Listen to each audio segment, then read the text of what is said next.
Hi, everyone. I'm Kristen from Partnerships for Authentic Learning and Leadership. This is an introduction to the Partnerships Service Learning Planning model. It's also an instructional model, and I'll explain the difference. In this screencast, you'll learn the 5 phases of a service learning sequence. The length of time you need to complete the service learning project or sequence is really up to you. It's a flexible model. 3 days, 10, 15.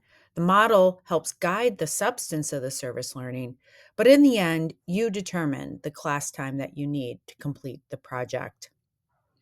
Instructional models help guide the big picture of what happens in a sequence from beginning to end.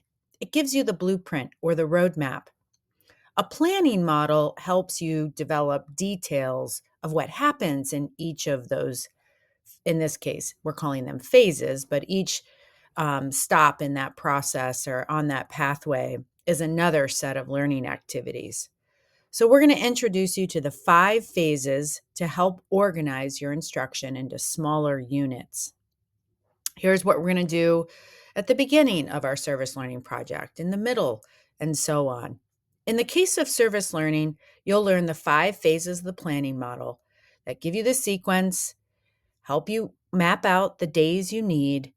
And my line with teachers is always you can scale up or you can scale back a service learning project. If this is your first service learning project, you might choose something on the shorter side to guide your students in the work that they're doing and the learning that they do along the way. The day to day plans that you write are guided by the planning model, and they will have to draw on your experience as a teacher. Okay, so here it is. This is the planning model. If we look at this graphic organizer, which is also linked in our course list or module list, I should say. If we look at it clockwise, there are the 5 phases. We're going to jumpstart curiosity in this idea of having a problem to solve or an issue to resolve or a need to fill. And we're going to investigate. Then we'll help students prepare and plan and become experts at whatever it is they're serving or whoever they're serving. We take action, that's doing the work. We reflect in an ongoing way. However, we situate reflection as its own box in this planning model because it's so vitally important. And then finally, we do the work. In the very end, we demonstrate that service. There are strategies that you'll learn and how to do this. And we certainly celebrate our learning, and making it visible is a very important part of that process. So that's the sequence. Let's dig in. I'm going to start with a short story from a school where I was working last year. So there were some trees at a park on a school playground. It was owned by the city. One day during recess, a group of fifth graders noticed city workers marking 3 giant trees that formed a border along one side of the playground at this park. They were wrapping ribbon around the trees, and the students naturally were curious. So they inquired, asked the city workers, and the city workers said they were marking trees that would be cut down at the end of the fall. Back inside, after recess was over, the students hadn't let go of this curiosity. They asked their teacher why they would cut down the trees. The teacher answered in a way that she speculated, well, they're large and they might be, too big for the playground.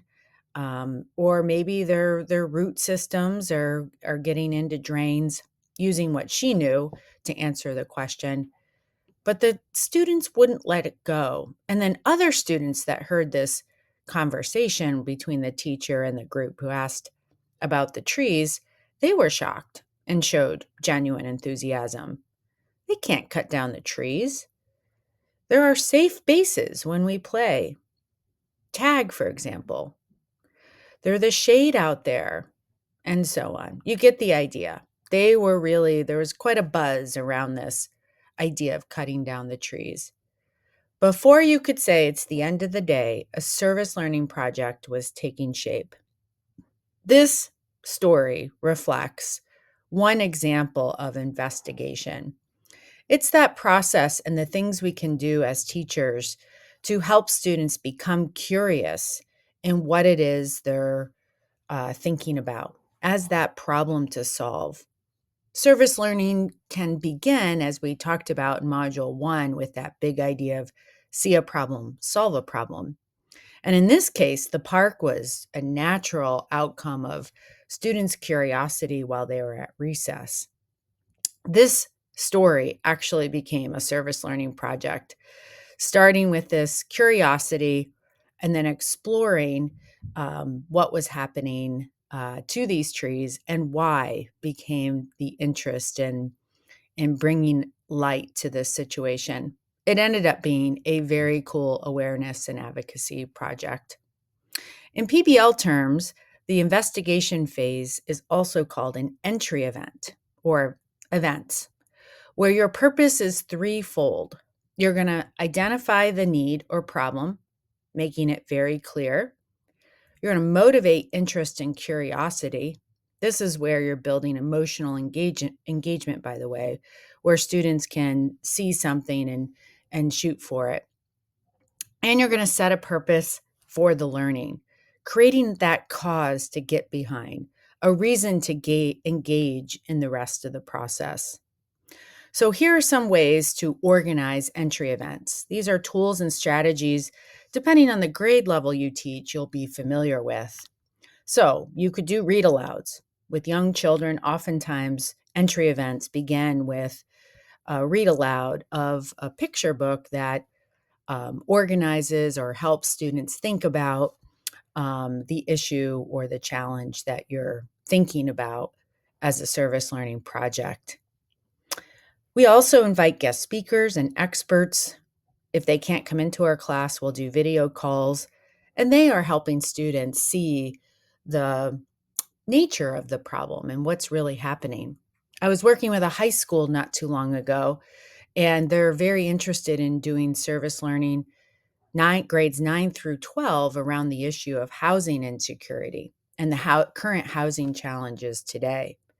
So I modeled an entry event and I brought in a director of a housing project, a nonprofit organization that supports people with securing housing. And she came in and she talked about why people are unhoused and what happens and what kinds of services support those who are unhoused. And it was great because the teachers heard firsthand from this expert what the nature of the problem really was from her perspective, certainly. So that's an example of showcasing this issue through the lens of an expert. And it was a great entry event, and they immediately started thinking about how they might organize their own entry events. You could take field trips. In fact, in the next video that follows this screencast, you'll see a teacher organize a group of second graders to actually visit a park, kind of like the tree example, only the park and playground are in disrepair. And students are take a bus, they drive a short distance, and they visit this park and they begin to observe the different parts of the playground that are in disrepair. That's that idea of, again, of see a problem, solve a problem. In this case, the teacher is bringing that problem to students, and that's okay. That works too. Doesn't always happen where students organically take an idea like the one I just mentioned about the cutting down of these big oak trees, but they sometimes percolate in that way, but they don't always. In this case, entry events help that product idea to take shape, and it helps the form of your service learning also begins to reveal itself in this entry event or investigation phase where you're starting to, these ideas are coming together. So what happens next? In the next phase, a lot goes down. This is the bulk of the time spent.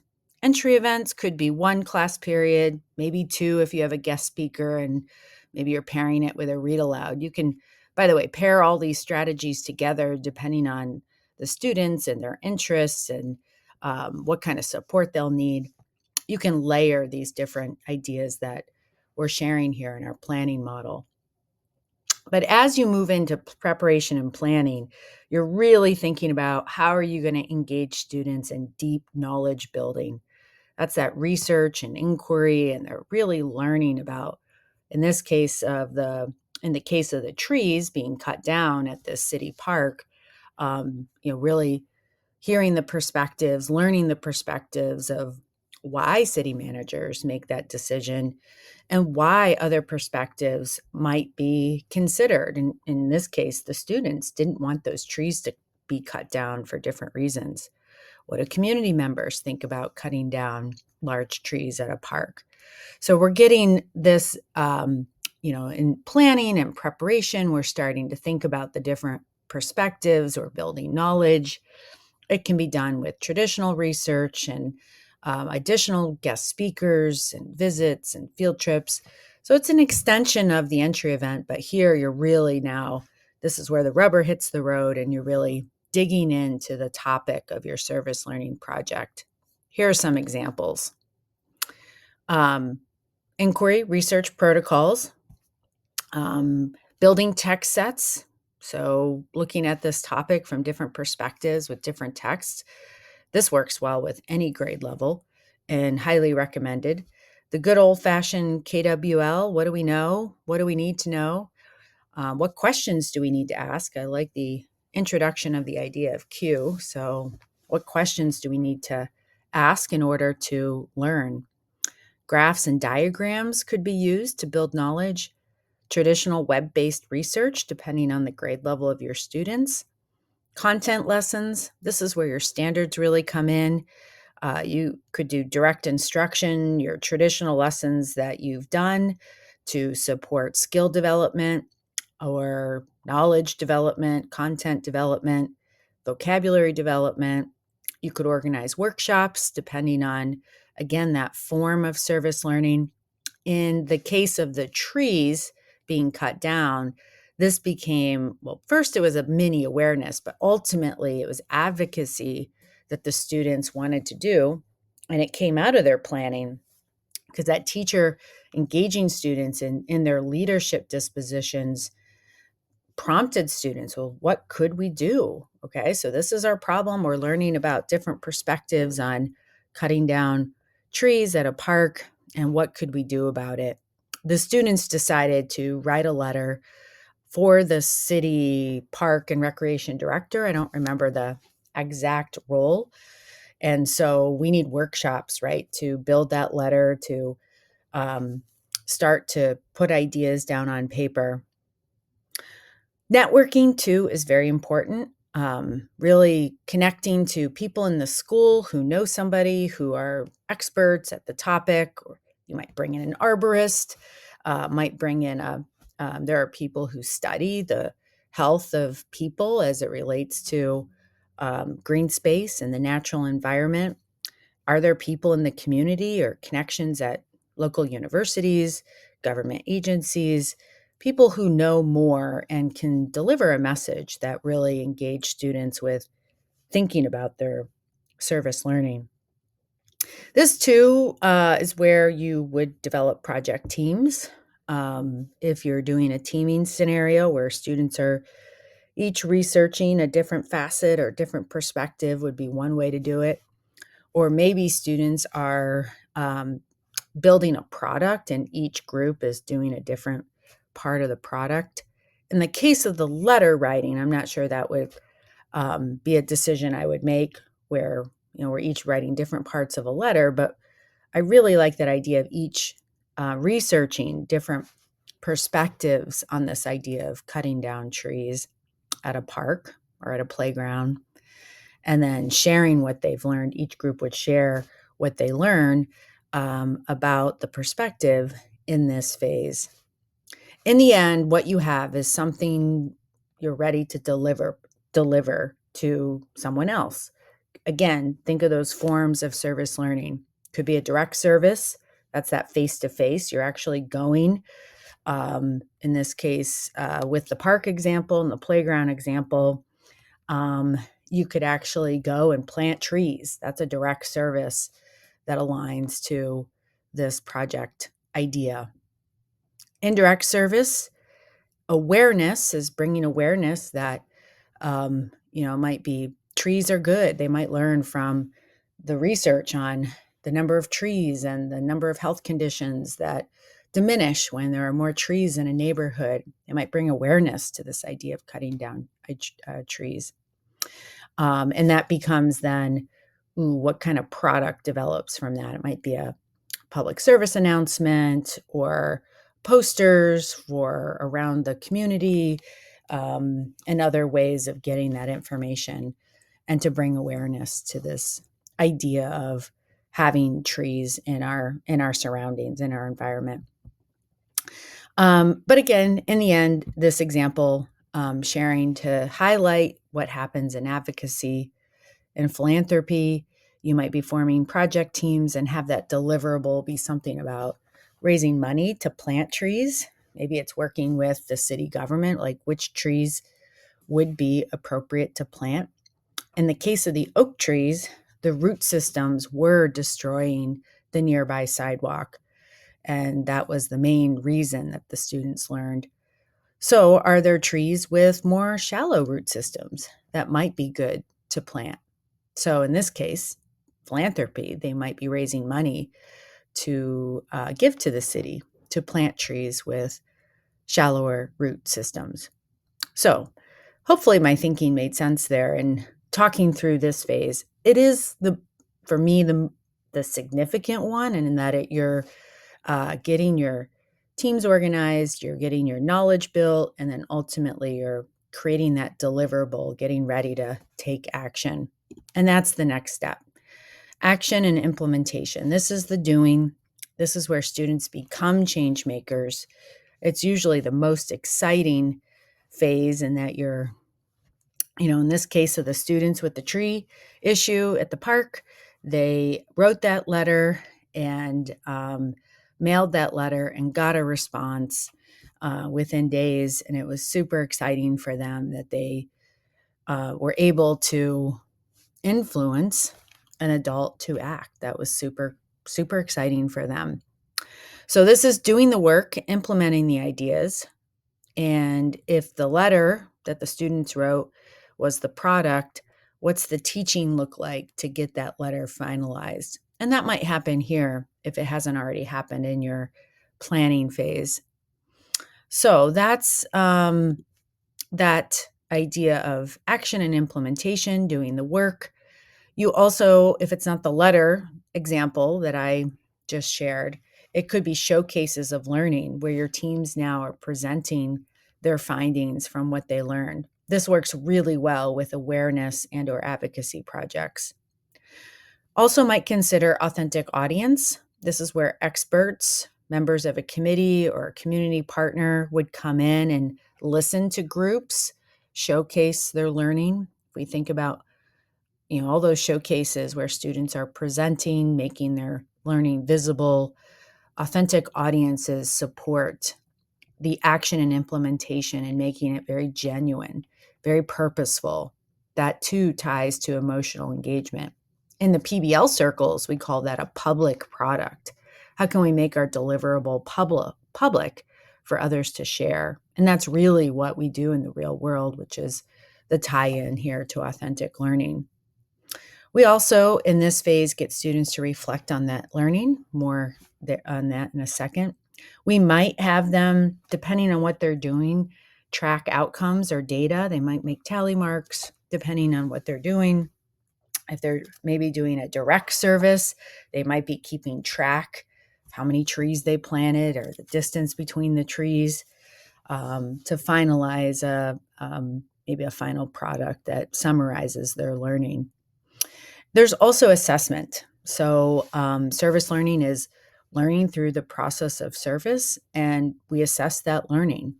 So students might be writing a formative assessment, an exit ticket for you, where you might be tracking evidence of their learning and meeting standards at this stage of the process. Reflection. So reflection is done throughout. However, it's part of the planning model here toward the end of this 5-phase process because it's so important to do following action or that implementation or that sharing of the deliverable, sharing that product, making it public. And I'm reminded of John Dewey every time I think of reflection. John Dewey had such a helpful line for us as teachers in the purpose, stating that purpose for reflection. We don't learn from experience, we learn from reflecting on experience. He had quite a bit to say about reflection in his 1933 text, and has stood the test of time. It's still as relevant and important today as a thinking tool as it was when he was writing about it. Hasn't changed. The human mind is the human mind, and we have to think deeply about our experiences in order to grow and learn from them. So there are so many tools and protocols to use. Again, ongoing way, but definitely attaching meaning to the action. I personally like the first two. I use a lot in my own teaching, even when I'm modeling with teachers, that I used to think, now I think, where you're getting participants of the service engaged in thinking about what they, before they did the action, what were they thinking about, trees in a park and what they represent. Now I think, so you're really trying to give students an opportunity to think of the meaning that they're making from the experience or the meaning that they've made. So another one that's similar is that filling in the blanks of, what I learned about trees in park settings is this. So made me think about this. Now this makes me want to protect trees in my own neighborhood. That would be an amazing outcome if they said that. So those are two protocols that I put out as there they are. There's a couple of things, and you've used them if you've done the reflection along the way in the module. You definitely have experienced a couple of these routines that are really supportive of attaching meaning to the service. Project Zero has so many thinking routines, and many fit this idea of attaching meaning or making meaning from the experience, thinking about your experience in a way where you have insight. And that's another really helpful way to think about reflection. The outcome of it is a new idea. That's insight. And that's what we want to see when students are either talking about their meaning that they've made, they're reflecting and they're talking about what it means to them, or they're writing about it. We want to see evidence of a new idea. The 3 whys, highly recommend that you search for this one. It's a Project Zero thinking routine. And the 3 whys I've used a lot, and it's so powerful after service learning, after that action. You're reflecting on why your action matters for you, for your community, and for the world. So those are the 3 whys. You also have so many reflection tools, ideas with your formative assessment tools. Those would work well, again, throughout the process, but it has its own special block in our planning model because it's so important following the action that you take and the deliverable that you share to reflect. Finally, back to Dewey. Dewey believed that students grow when they hear the ideas of others. Research has gone on to say absolutely. We know, for example, that when students share reasons, students reason more. When students share aloud their examples of something, students listening share examples more. So we know that the forms of thinking snowball, and that is the research that supports this idea of getting your reflective ideas out there in a discussion. It could be a whole class debrief or discussion with a big question, or with sharing aloud your I used to think, but now I think statements is really powerful for learning and for students to grow in their thinking critical thinking skills by hearing the way others think and taking up that way of thinking. So, what comes very last here in the phases is we call it demonstration and celebration. It's making learning visible. Um, Maybe we've done this in some of the action. So in this case, depending on what the project and the form of service learning is, sometimes you are wrapping up with a celebration. Sometimes you are doing those showcases and demonstrating the learning, again, depending on the form. If we've done philanthropy and we've raised funds to grow more trees with shallow roots in parks, and we're providing that to the city. So we've raised the funds, that's our action. Now, here we might demonstrate why that matters. It might be a demonstration of the reflection for others. Maybe it's sharing it with another class down the hall, or maybe it's sharing it with families, inviting families in, or maybe you're bringing the city park and recreation workers back and sharing the learning with them, all the learning they did through that philanthropic project. So again, just kind of riffing on taking that interest of the students and showing you how it could be evolve into different forms of service learning. And then what happens then in the planning process as these different forms take shape. So ideas for this include the showcase authentic audience idea. You might have a treat to celebrate. So if you had that, maybe that was that letter in an advocacy project. So you send the letter, you get the letter back. Maybe there's a way to celebrate that response. A visit from somebody from the organization or the government office, another class, a video call with someone from the organization. Good way to close up the service project. And a visit and recognition from somebody else. Maybe it's a principal or other school or community leader who visits the class and hears the students, and then there's a celebration. At the end, we want to validate and recognize the work of students, their leadership, their voices, and using their voices for civic engagement and change.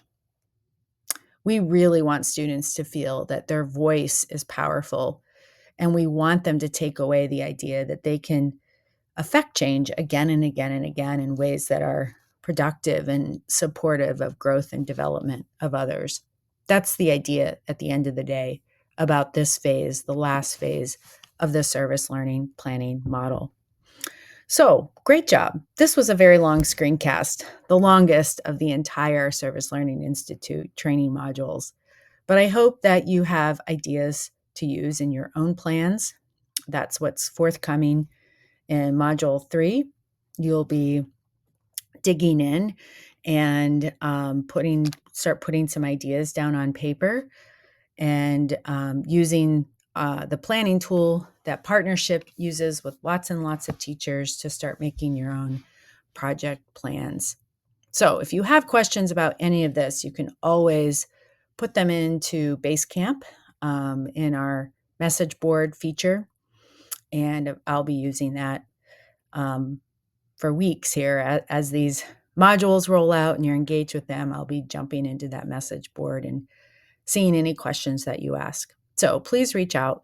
Questions, or if you wish to have some feedback, you can always reach out and we can take a look at your ideas and give you some feedback on them. So thank you for hanging in there. Hopefully you made some notes, have some ideas. And the next step in this module, you'll be putting some ideas, or you're going to see these ideas play out in videos. And then module 3, really there's very little input. It's more about you making notes for your own planning and service learning projects.